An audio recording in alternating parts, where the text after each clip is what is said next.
ఓం శ్రీ మహాగణాధిపతియే నమః. ఓం శ్రీ మాత్రే నమః. ఓం శ్రీ గురుభ్యో నమః. హరి ఓం. వీక్షణ మహాశయులకు నా నమస్కారములు. ఇప్పుడు ఈ యొక్క ఆగస్టు నెల మాసఫల కార్యక్రమాల్లో మేషాది ద్వాదశ రాశుల వారికి ఎటువంటి గ్రహస్థితులు గోచరిస్తున్నాయి, ఎటువంటి జాగ్రత్తలు తీసుకోవాలి, చేయకూడనివి చేయదగినవి ఏమి చేయగలిగితే వీళ్ళకి అన్నిట్లా కలిసి వస్తుంది, మనం ఈ యొక్క కార్యక్రమం ద్వారా ఎటువంటి వ్రతాలు పాటించాలి, పూజా కార్యక్రమాలు చేసుకోవాలనేది మనం ఇప్పుడు తెలుసుకుందాం. ముందుగా మేషరాశి.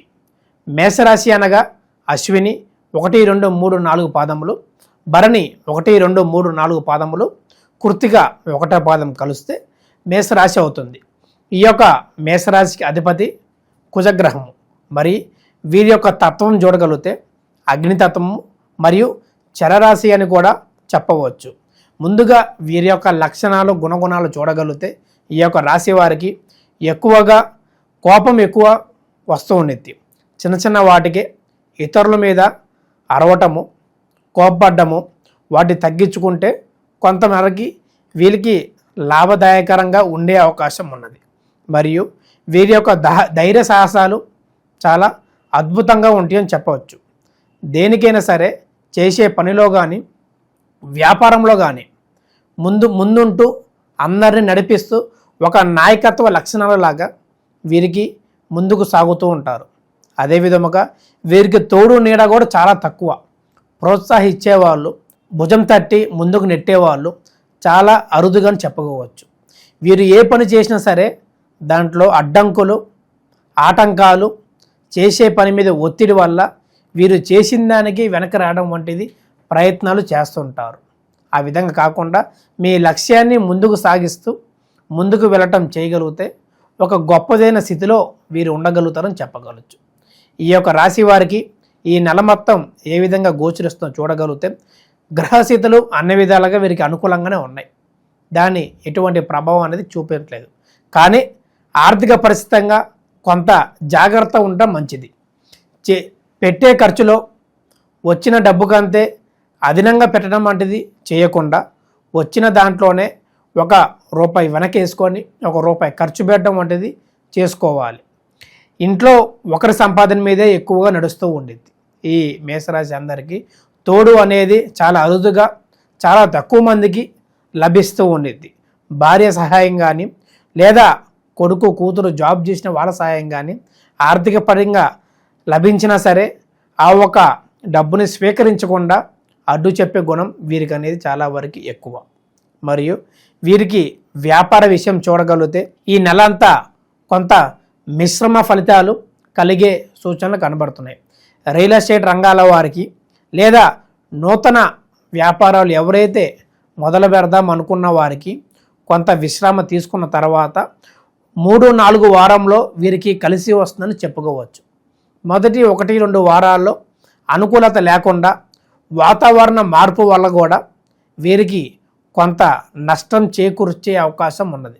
కాబట్టి ఇంట్లో పెద్దల మాటలు వింటూ పెద్దవారి సలహాలు తీసుకుంటూ ఏది చేస్తే బాగుండేది, ఏమి చేయాలి, ఏమి చేయకూడదు అని తెలుసుకొని ముందుకు సాగడం వంటిది చేయడం వలన వీరు భవిష్యత్తులో ఒక మంచి స్థానానికి స్థితికి వెళ్ళే సూచనలు కనబడుతున్నాయి.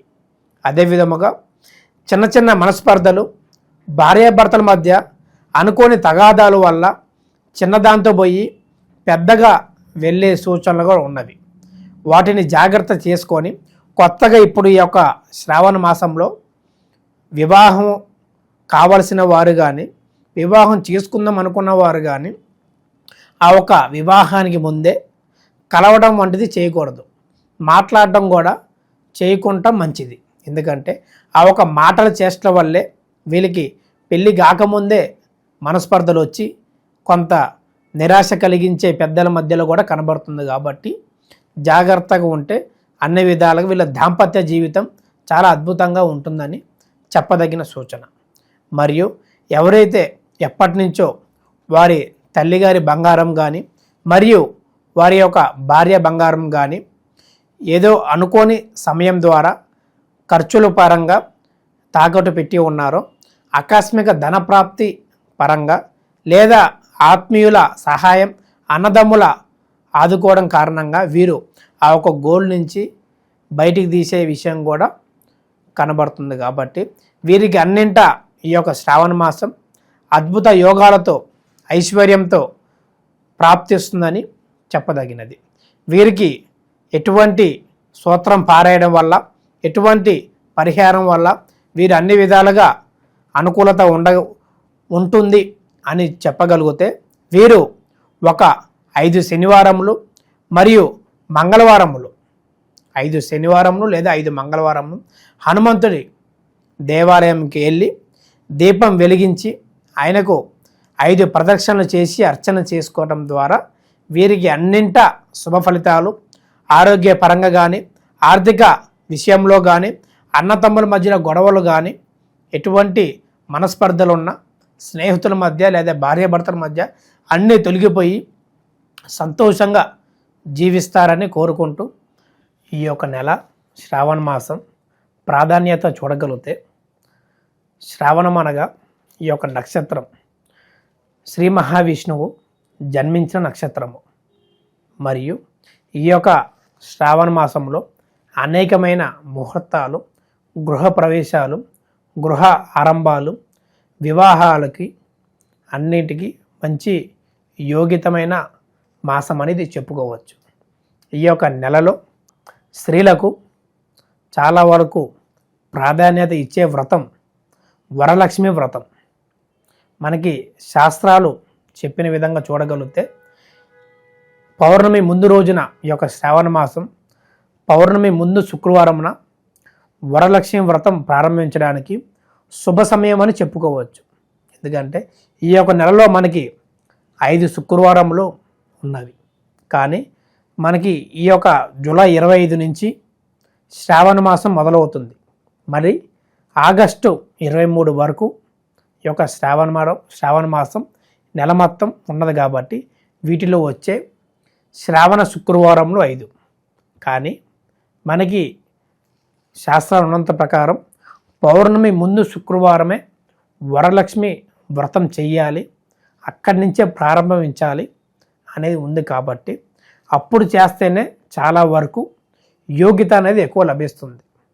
ఆ ఒక వ్రతాన్ని జంటగా పూజించడం వలన శ్రీ మహావిష్ణువుని మరియు లక్ష్మీదేవతని ఇద్దరిని పూజించడం వలన, వ్రతం చేయటం వలన వీరికి సౌభాగ్యం, సంతానం లేని వారికి సంతానం, వివాహం కాని వారికి మంచి సంబంధాలు, వివాహ యోగ్యత, మరియు విద్యలో ఎవరైతే స్త్రీలు ఇబ్బంది పడుతున్నారో ఈ వ్రతం చేయటం వలన వారికి కూడా మంచి విద్య, చదువులో మంచిగా రానియటం వంటివి కూడా చేస్తూ ఉంటారు. ఈ యొక్క వ్రతం ప్రాధాన్యత చూడగలిగితే అన్నింటా శుభఫలితాలు కలుగుతాయి. శుభం. లోకా సమస్త సుఖినో భవంతు.